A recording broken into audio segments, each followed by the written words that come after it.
எதிரி கூட இந்த நிலைமை ஆடாது. இங்கே பாருங்க, வண்டியில் பெட்ரோல் மீட்ரு பாருங்க எங்கே இருக்கு.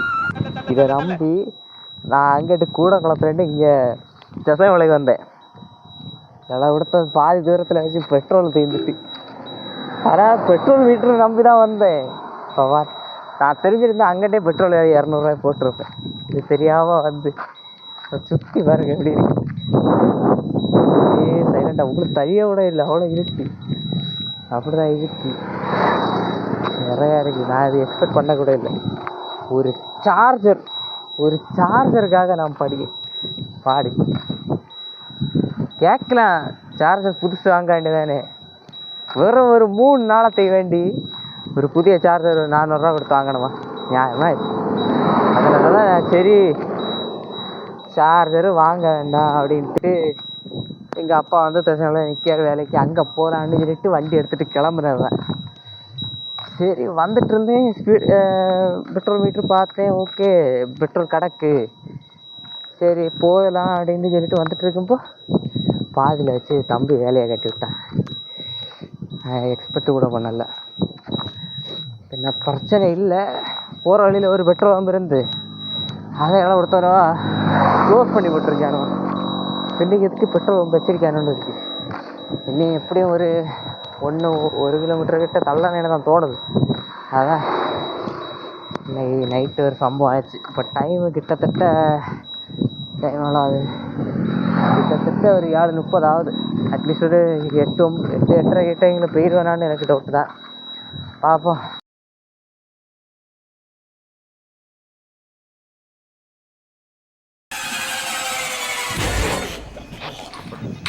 என்ன சார் புரோட்டா கொத்துக்கறி மாதிரி போட்டு வச்சிருக்கான்?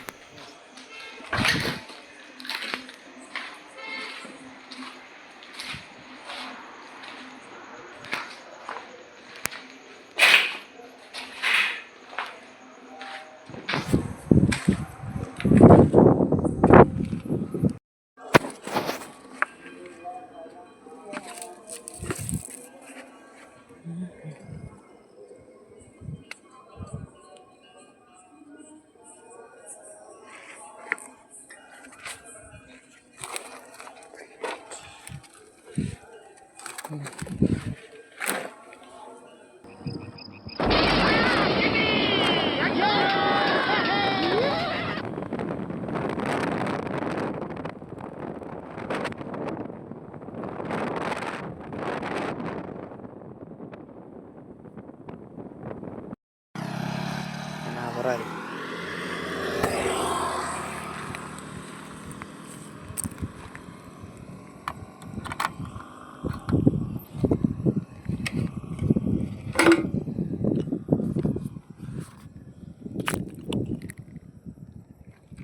ப்ரெஷரு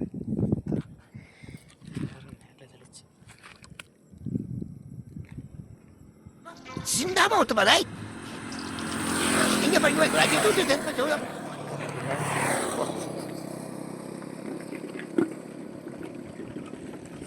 கையெல்லாம் பெட்ரோல் ஆச்சு, உடம்பும் பெட்ரோலு. வண்டியில் ஃபாஸ்ட்டாக வந்துட்டு இருந்தேன்னா அந்த அண்ணனோட இடம் எடுத்தது உள்ள ப்ரெஷர் ஏறி இருந்துருக்கும் போத. ஓப்பன் பண்ணோன்னே புஜிக்குன்னு சத்தியமாக பயங்கரமாக இருந்தேன். செம்ம ஃபன்னு. ஆனால் உன்னையும் நம்புகிறேன் பார்த்தியா இங்கே இப்போ கரெக்டாக இருக்கா வா. சரி நீ என்ன சரி நீ நடந்தது இது எதிரி கூட இந்த நிலைமை வரக்கூடாது. செம்மையாக இருந்தானே.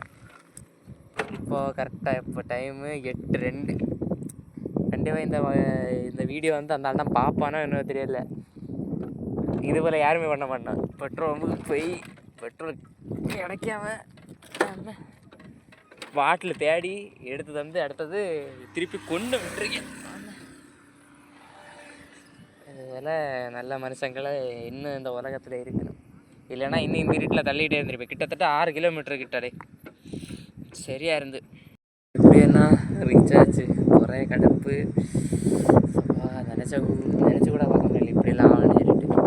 பரவாயில்ல அப்படியெல்லாம் ஆச்சு. இல்லை எப்படியோ வந்து சேர்ந்தாச்சு. வண்டி இருக்கு. நல்லா சம்பவத்தை பண்ணி விட்டேன்.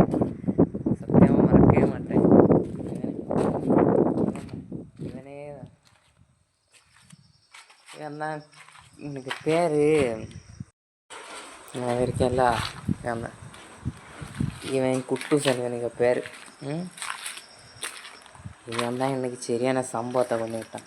ஆல்ரெடி எப்படியோ வச்சு ஓட்டிகிட்ருக்கீங்க. இதில் தம்பி ஸ்பீடா மீட்டரில் வச்சு ஆப்பு செஞ்சு விட்ரு. வேறு ஸ்பீடா மீட்ரு இப்போ கூட அது கீழே போகுது. நேரமே இந்த இடத்துல இருந்து இந்த வெள்ளை லைன் இருக்குல்ல அதுக்கு உள்ளாடி இருந்து நான் அதை நம்பி தான் அங்கே நீங்கள் வந்தேன். பார்த்தா சோரியை முடிச்சிட்டு பிறகு நான் 1 கிலோமீட்டர்னு நினச்சேன். பார்த்தா கிட்டத்தட்ட 6 புள்ளி அப்படின்னா 6 கிலோமீட்டர் மேலே தான் 6 கிலோமீட்டர் மேலே இருந்து நான் எப்படியோ ரீச் ஆச்சு. அது வேறு என்ன இனி சார்ஜ் போட்டுட்டு சார்ஜரை எடுத்துட்டு ரூமுக்கு நாளை திரும்பணும். அவ்வளோதான். நான் நினச்சி கூட பார்க்கல. சரி பார்ப்போம் இனி என்னெல்லாம் சம்பவம் தர இருக்கான்னு சொல்லிட்டு தெரியல. கொண்டு போய் ஒன்றா பார்ப்போம். ஆனால் எக்ஸ்பெக்ட் பண்ணவே இல்லை.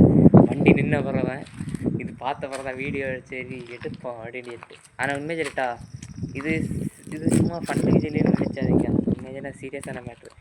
அந்த இருந்த இடத்த பொறுத்தளவுக்கு கொஞ்சம் டார்க்காட்டம் தான் இருந்து பெரியாலாம் வண்டி டக்கு டக்குன்னு வராது. அந்த இடத்துல வச்சு எனக்கு இப்படி வண்டி ஆஃப் ஆச்சு. பட் இருந்தாலும் எனக்கு பயமாக ஒன்றும் இல்லை. நான் நினச்சேன் சரி ஓகே 6 கிலோமீட்டர்னு சொல்லிட்டு சொல்லிட்டு தள்ளிட்டு இருக்கும் போல. ஒரு அண்ணன் ஒரு R15ல் இருந்துட்டு இருந்த அண்ணன் வந்து அங்கே போயிட்டு திருப்பி வந்து கூட்டிகிட்டு போயிட்டு பெட்ரோல் வாங்கிட்டு அப்படின்னா கொஞ்சம் தூரம் டோ பண்ணியிருந்தேன். அடுத்தது கால் வலின்னு சொன்னார். கால் வலின்னா எனக்கு ஃபுட் ரெஸ்ட் பாருங்க. இந்த ஃபுட் ரெஸ்ட்டு இருக்கேங்களா இவன் போட்டால் ஒரு மாதிரி கீழே போயிடும். அப்போது கால் இப்படி வச்சுருக்கும்போது ஒரு மாதிரி கால் ஒரு மாதிரி கிராஸில் தான் இருக்கும். அப்போ என்னாச்சு அந்த நான் கொஞ்சம் ஃபாஸ்ட்டாக வேறு ஓட்டினானா அப்போ என்னாச்சு ஃபாஸ்ட்டாக ஓட்டினதில் கால் சரியாக வலி. அதனால் கால் சரியாக வலிச்சதுனால பிறகு போய் சரி தம்பி நம்ம இதுக்கு பெட்ரோல் பம்புக்கு ஸ்ட்ரைட்டாக போயிடுவோம் ஊருக்கு போகிறது தானே அப்படின்னு சொல்லிட்டு பெட்ரோல் பம்பு போனால் பெட்ரோல் பம்பில் ஒரு சம்பவம்.